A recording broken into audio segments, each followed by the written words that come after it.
Alright.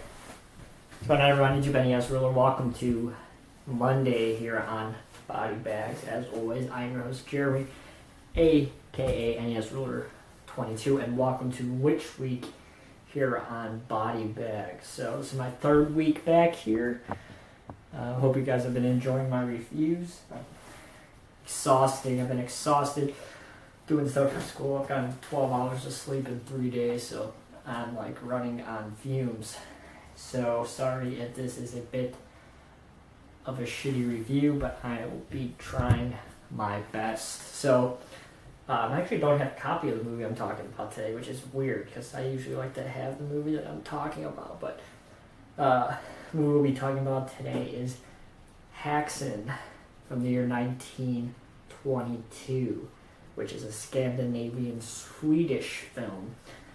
Now this film is really interesting. It's broken up into like 4 parts, and they all have a different genre, kind of.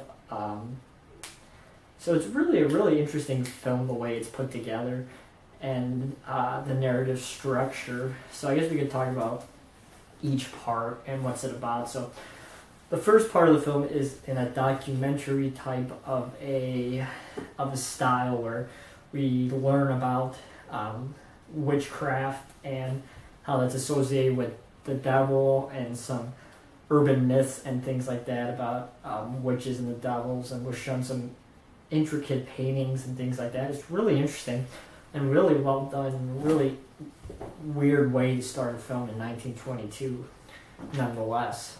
So that was a really interesting way to start the film. There's not any narrative actors in the beginning sections. It's mainly just paintings and diagrams and things like that, and title cards. So it's really interesting in that aspect. So then the second part, we go into a more of a narrative type of a horror film where we see this witch who lives in this dumpy place in like the basement, your typical witch place. She looks like your typical witch, and one day this woman comes to see her, and she gives her this witch potion, and it's supposed to, I'm not going to give it away, but, it makes her go to the dark side a little bit. So this part is really probably the least strongest section of the film out of the 4 parts. It has some really interesting imagery and things like that, but and some elaborate sets, but it's really not the strongest part. It's pretty short. We just, meet these witches and are associated with them, and, your typical potion witch brew type of stuff. It's interesting, like I said. It's not the best, but it's not bad either. So part 3 is where we get to the elaborate sets and the awesome makeup and things like that. So part 3 is we follow the woman who takes the potion, and she goes to the Devil's Sabbath, and it's just fucking amazing.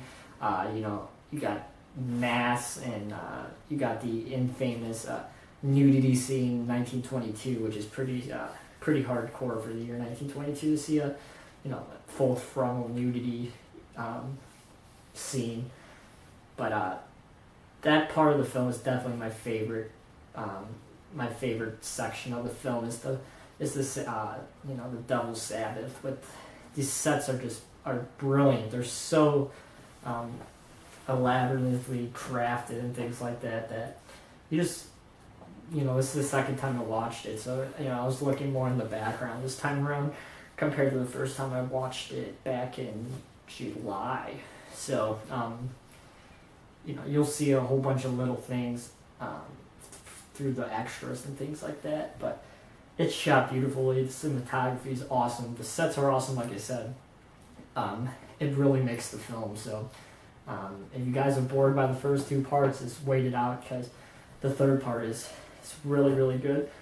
And there's some nice hidden messages and different things in there. So part 4, the director goes back to like a documentary type of a style and tells everybody what really these people who are think as of witches really are, you know, hysteria and things like that, like scientific proven, not just the black magic. He was trying to, you know, bring it back to the white science type of a idea and think of it as a scientific aspect of what was happening to these women, you know, sleepwalking and a whole bunch of interesting things from 1922, which is once again pretty groundbreaking in 1922. You know, these terms were just starting to, you know, become a little bit more known back then. So it's a perfect way to end the film, I think. I really enjoyed this. I wrote a paper actually comparing The Phantom's Carriage, which is another Scandinavian Swedish film from 1921, and this film from 1922, and you could see a whole bunch of overlapping things about society judging people before they actually know what's going on, and mental issues, a whole bunch of things that are seen in these two early 20s Scandinavian films, which are really interesting. But I still got to give The Phantom's Carriage, man, as the better choice of the two early Swedish Scandinavian films, because Phantom's Carriage is just, it's probably